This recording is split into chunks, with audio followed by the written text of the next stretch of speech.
Uy Mare, kamusta? Happy New Year! Happy New Year! Ano New Year's resolution mo? Nako, magiging mabait na ako sa anak ko at saka di ko na siya papagalitan. Talaga tama yan, kasi parang lagi mo yata napapagalitan yung anak mo. Uy Ma, ano ginagawa mo dyan? Wala, ito, nagpapahangin. Kausap ko si Kumare. Hi! Ma, dahil New Year na, baka naman wag mo na akong papagalitan. Oo naman. O sige, naputol ko kasi yung mga bagong bili mong hanger. Ano ka ba? Okay lang yan. Pwede naman tayo bumili ng bago ulit hanger. Nabasag ko pala yung cellphone mo. Nabasag mo yung cellphone ko. Ano ka ba, nak? Cellphone lang naman yan eh. Pwede naman natin palitan yan. Bibili na lang tayo ng bago. Nawala ko pala yung mga mamahalin mong Tupperware dun sa kusina. Ano ka ba? Pwede naman tayong bumili ulit ng Tupperware. Hindi naman yan ganun kamahal. Okay lang? Mare, pasok na kami ha. Ay, sige, enjoy kayo, Mare, ha? Kakain tayo sa baba. Sige po.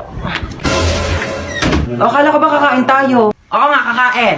Itong chinelas ko, kainin mo.